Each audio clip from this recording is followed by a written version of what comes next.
que es el derecho a morir dignamente. Hoy hablamos de este tema. Recientemente, el pasado día 16 de abril, se celebraban los diálogos para una muerte digna en la Universidad Pública de Navarra. Hoy hemos invitado al programa a dos de las personas que participaron en esos diálogos. Damos la bienvenida a la profesora Camino Sle. ¿Qué tal, Camino? Bienvenida. Muy buenas tardes. Gracias por acompañarnos. Y al doctor Manu Eciolaza, es el presidente de Derecho a Morir Dignamente en Navarra, médico de atención primaria. ¿Qué tal, Manu Eciolaza? Manu, bien. Buenas tardes. Buenas tardes, Arratsaldeon. Arratsaldeon, gracias por acompañarnos. Aceptar serenamente el paso a la muerte, ¿no? ¿Qué reflexión podemos hacer al respecto? Hombre, es difícil sobre todo pensar en la muerte de cada persona. Está bastante claro que es un poco tabú, es algo que lo dejamos para el final. Nuestra idea es reflexionar sobre las posibles causas que nos pueden llevar al final de nuestra vida. Nuestra asociación lo que trata es un poco de asesorar sobre los recursos que tenemos hoy día, de cómo están las leyes y cómo pueden estar, por ejemplo, los cuidados paliativos, pero también hacer reflexionar de qué nos puede pasar. Como siempre que se tiene miedo a lo desconocido, cuando tienes más información lo que te produce es cierta tranquilidad y serenidad. Por otro lado, aunque también a la gente le asusta mucho la palabra, defendemos de que haya una ley sobre la eutanasia, entendida esto como una buena muerte cuando alguien que está en una situación de la cual por sí solo no puede escapar, pues te la pide. Hay gente que no puede acceder a paliativos porque su situación no es de paliativos y les agobia mucho. Sí, un debate en el que queremos profundizar desde luego y que se ha querido llevar también a estas segundas jornadas en torno a la muerte digna. Camino, ha suscitado muchísimo interés este tema porque a veces nos cuesta, como decía y apuntaba también el doctor, nos cuesta hablar con naturalidad del final de la vida, ¿no? Reflexionar acerca de ello y ver esa posibilidad cerca. Ha suscitado interés en la comunidad universitaria, en el ámbito médico. ¿Qué supone eso también, ¿no?, para una universidad que acoge unas jornadas como estas? Bueno, yo creo que de las cosas que más te comenta la gente una vez que ha participado y que valoran, pues, no sé, la garantía y el rigor de los ponentes, las cosas que han escuchado, en lo que más ponen valor es en lo que has comentado, ¿no? Qué bien tener un lugar donde se pueda con tranquilidad y con amabilidad exponer, hablar de un tema que normalmente ni en el seno de la familia muchas veces nos lo permiten expresar, porque no hables de eso, no estás tan mal, no hay una especie de silencio, ¿no?, alrededor. En cambio, hablar en un aula donde gente además de diferentes edades, porque había alumnado de enfermería o profesorado o médicos y público en general, donde se puede hablar del tema, se escuche y un poco lo que ha dicho Manu, que es cuanta más información tenemos, con mayor naturalidad se habla de un tema que también es bastante natural porque nos morimos todos y por lo tanto afrontar y ponerte delante de un tema como esos yo creo que tiene un valor tremendo, académico y de educación ciudadana en general, ¿no? Cuando se abre un debate así o se habla de este tema no podemos olvidar desde luego caras tan conocidas como Ramón Sampedro, no podemos olvidar esa famosa película de Alejandro Amenábar, El nombre de Inmaculada Martínez, de bueno, pues personas que realmente, bueno, nos han llegado al corazón, ¿no? ¿Se puede decir que son personas adelantadas a su época, que tenían una reflexión sobre la vida y la muerte diferente, adelantada? ¿Podríamos decir esto, Manu? Bueno, yo haría diferentes diferenciaciones. Bueno, antes de todo, como ha sido ahora te contesto, la segunda edición, por ejemplo, el año pasado, que fue la primera y también fue muy éxito, tuvimos un antropólogo, estuvo Derecho a Morir Dignamente y luego estuvo Elena, una persona de paliativos. Este año decimos, queremos seguir avanzando, ¿no? Pues estoy yo, hablamos de muerte digna, testamento vital, un historiador que nos cuenta un poco las actitudes frente a la muerte, porque estas actitudes no hay que olvidar que son muy culturales y van cambiando puesto que vamos viviendo más, tenemos mucha más técnica, y luego tuvimos a la grandísima Victoria Camps, que bueno, fue una suerte haber podido contar con ello. Sí que son personas, puesto que la cosa es cultural, Ramón Sampedro, que sí pertenecía a Derecho a Morir Dignamente, sí que era una persona muy adelantada a su tiempo, pero estar 20 y tantos años ahí prostrado en la cama, yo creo que da mucho tiempo para pensar, y más en las condiciones que todo el mundo sabe, ya que ha visto la película. Respecto a Inmaculada Echeverría, era una persona que vivía conectada a un respirador y en un momento dado pidió la eutanasia. Entonces le dijeron, que ya he explicado que es buena muerte si tú la pides, pero no es legal. Entonces le dijeron que la eutanasia no podía ser, pero sí podía rechazar un tratamiento. Y dice, bueno, pues entonces me quiten el respirador. Y dice, sí, pero se va a morir. Dice, pero es lo que yo quiero. Entonces se le sedó después de un proceso legal, bien es verdad, en Andalucía, y así pudo morir. También era una persona muy encamada y estaba sujeta a eso. Por cierto, era navarra, creo que del pueblo de Navarra, de la Ribera, etc. Sí, bueno, ayudar a morir en España a través de la eutanasia conlleva penas de prisión, ¿no? Creo que solo 6 países ven legal o aceptan la legalidad de la eutanasia, 4 de ellos europeos. ¿Qué valoración tiene esto? ¿Creéis que hay que dar un paso más? Creo que la plataforma de Derecho a Morir Dignamente apuesta por ello, por abrir ese debate o por hacer legal o convertir en legal la eutanasia. ¿Cómo lo veis, Camino?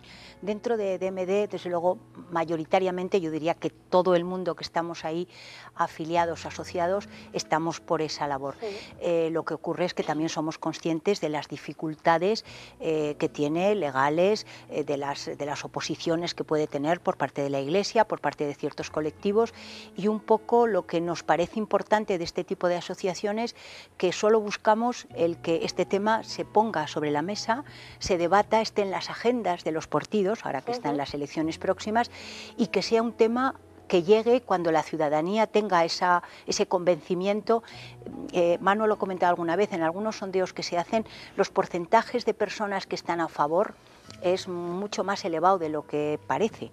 Lo que nunca se ha hecho un referéndum, es un tema que no se sabe, pero sí que creo que hay un posicionamiento mayoritario y se va notando la evolución a pensar que también poniendo sobre la mesa que no olvidemos, son leyes no positivas, es decir, a nadie una ley que permitiera, a nadie le obliga. Esto es que usted quiere quedarse en esta tierra hasta que se lo lleven, pues encantados de la vida. Otras personas opinamos que en ciertas circunstancias no nos gustaría vivir. Hablemos de Navarra, ¿no? De su legislación, del testamento vital, algo que pues un testamento o un documento de voluntades anticipadas, doctor, en el que podemos indicar hasta qué punto, ¿no?, queremos llegar en esta vida, por decirlo de forma sencilla. ¿Es suficiente? Cada vez son más los navarros que están dejando constancia de sus deseos en el tramo final de la vida. ¿Qué denota esto? Bueno, pues sí, ahí estamos unos 3.500 y bueno, nosotros damos muchísimo la lata en el sentido pues de hacer charlas y tal, con la necesidad de hacer el testamento vital. Pero lo del testamento vital, hay 2 cosas sobre las que se basa el testamento vital, que es la Ley General de Sanidad, la Ley de Autonomía del Paciente, que nos permite también aceptar o rechazar un tratamiento, el caso que has comentado de Inmaculada Echeverría. Y también nos dice, es una garantía de derechos que marcan las otras leyes. Entonces, es un cumplimiento, una obligación o cumplimiento legal para los estamentos sanitarios. Nos dice que tenemos derechos pues a morir bien, morir acompañados, y a la sedación paliativa. Estos son cuidados paliativos, o si no hay otra manera, a la sedación terminal. Claro. Pero esa sedación terminal, ¿quién la decide? ¿El facultativo o depende de la legislación de cada una de las comunidades autónomas? La sedación terminal hoy en día es legal si no se puede paliar de alguna manera los síntomas de otra manera. Pero volviendo a Ramón Sampedro y gente así con enfermedades degenerativas en silla de ruedas que no están para morirse, esos, por mucho que quieran morirse, aunque estén atrapados en esa circunstancia, no podrán. Entonces, por eso reclamamos que pueda haber una ley sobre eutanasia o suicidio asistido, precisamente para este tipo de personas. Como bien decía Camino, estamos hablando de un derecho, no es obligatorio acceder a él, y las personas pues pueden ser pocas, porque lo habitual, ahora que nos vamos a morir la mitad de cáncer, etcétera, es un proceso de paliativos, pero hay gente que no puede. También me gustaría recalcar, porque de vez en cuando no se habla mucho de los suicidios, pero en sitios donde están estas leyes, aparte de los 4 europeos, están Colombia, está Quebec, está Oregón, Washington y Vermont, ¿no? Por ejemplo, hace poco fue, no sé si conocéis, una chica muy famosa, Brittany Maymar, que tenía un tumor cerebral, era californiana y estaba muy mal y quería acceder a una ley eutanásica o de suicidio asistido, y se tuvo que cambiar de estado a Oregón, donde sí era legal. Aquí, claro, una persona así se puede ir a Suiza, pero hace falta dinero y es todo un jaleo. Yo creo que la ética también del siglo XXI también puede ser ayudar a morir bien a quien lo necesite. ¿Creéis que se prolonga innecesariamente en algunos casos la vida? Sí. ¿Que hay un encarnizamiento en ese sentido? Yo creo que cada vez menos, y también son términos que habría que matizar mucho, que entendemos y que se está midiendo. Pero porque también el otro día en la jornada se veía muy bien, ese sentido que tiene la vida es un sentido muy subjetivo, es decir, para unas personas, primero, no lo verán tan encarnizamiento porque verdaderamente se intenta cuidar a esa persona. Para mí o para otras personas, que signifique una persona que ya no conoce, que tiene que tener un respirador, que hay que alimentarlo por una vía extraña que no es, que hay que estarle dando calmantes para sujetar, que las llagas llegan. A mí eso me parece encarnizamiento. Esa persona ya no es esa persona. Tenerla así durante cuánto tiempo más, cuando no hay ninguna visión de curación, para mí eso me parece cruel. La verdad, lo digo, cruel.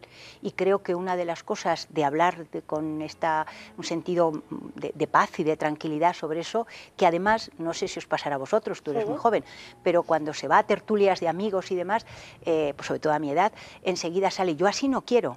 Eso por favor no, pero luego el salto a decir, pues haz un testamento, dilo, di a tus familiares que no quieres, porque además en algunos casos ni siquiera hace falta que se llegue a una eutanasia activa, renuncia a que te den ciertos tratamientos mientras la ley no lo permita. Eso se contempla en el testamento vital, ¿no? Claro, es un documento que podemos cursarlo y tramitarlo en el Departamento de Salud. Pero ahí sería, y además está en nuestra historia clínica, y el médico tiene obligación de, si además tenemos a nuestro alrededor familiares más jóvenes a poder ser, o gente que apoye y que diga, no, esta persona dijo, ella no quiere, ahora no se le reanime, no se le ponga, bueno, evitas una prolongación, como suelo decir yo una frase, no están prolongando la vida, están prolongando la muerte. Porque vivir para todos los demás creo que es otra cosa, ¿no? Vivir es estar bien, estar de una manera, mientras a ti tu vida tenga sentido. Quiero ser muy breve, pero Victoria Camps puso un ejemplo que era muy bonito, ¿no? de un médico con su hija que habían hablado mucho de estas cosas, ¿no? En cambio, cuando la hija le dijo, papá, tienes ya una demencia, esto va más, el padre le dijo dos cosas que a todas nos emocionaron y dijo, sí, ya lo he dicho, pero en este momento, mientras pueda seguir viendo los partidos de fútbol y me pueda comer un helado de chocolate, por ahora aguanto aquí. Bueno, pues esa es la decisión, te merece la pena, tu vida tiene sentido porque sentadito así, viendo partidos y disfrutando con una cosa que te guste, eres feliz, pues quédate unos días más. El día que no puedas, que puedas irte sin quedarte con esa sensación horrible de no perder la dignidad, de no tener sentido, de sentirte, no sé, ninguneado por la vida, ¿no? Casi. Me parece que es eso. Bueno, nos quedamos con estas reflexiones, la última, doctor Eziolaza, y nos despedimos. La última es muy corta porque todo el mundo a veces no sabe hasta dónde llegan las cosas, ¿eh? Sí me parece que es muy importante, lo que marcan las leyes es de que todo todos tenemos derecho a la información, tanto en situaciones hospitalarias, y entonces pregunten ustedes a su médico, a su enfermera, cuando está en el hospital, cuál es la posible evolución que pueda tener una enfermedad para decidir qué tipo de tratamientos o no. No es factible que a veces en Alzheimer avanzados, aunque haya testamentos vitales, pues se metan sondas gástricas cuando el paciente no quiere. Creo que debería de haber un observatorio que vigilara el cumplimiento de estas leyes. Y una cosa del caso tan bonito que contó Victoria Camps, la palabra siempre prevalece sobre lo anterior escrito. Si tienes un testamento vital que digo yo no quiero y tal, pero en un momento cambias de opinión, estupendo. Luchamos por la libertad de elegir de la gente, nuestros amigos o navarros varios. Pues con esto nos quedamos. Buen momento para abordar este tipo de cuestiones, buen momento, siempre es buen momento quizá, ¿verdad? Pero quizá este momento también preelectoral en el que, bueno, pues se puede abundar en ideas como estas también, ¿no? No sé si hay interés realmente, por ejemplo, en la clase política acerca de este asunto, pero sería quizá un momento adecuado para tratarlo y ver si, bueno, pues hay partidos que están acercándose a una situación o un tema como este, avanzando en este campo, ¿no? Sí, porque, perdona, Maya, pero lo que está claro que lo que tenemos que cambiar es a nivel del Parlamento de Madrid. Lo que se tiene que cambiar es el Código Penal. La reforma del Código Penal, ¿no? Claro, porque si no son 8 años encima que procuras la paz a alguien. Manuel Ciolaza, muchísimas gracias por acompañarnos. Un placer. Y Caminos Le, muchísimas gracias por estar aquí también. Gracias, como siempre. Nosotros ahora hacemos una breve pausa y seguimos con otras cuestiones de actualidad.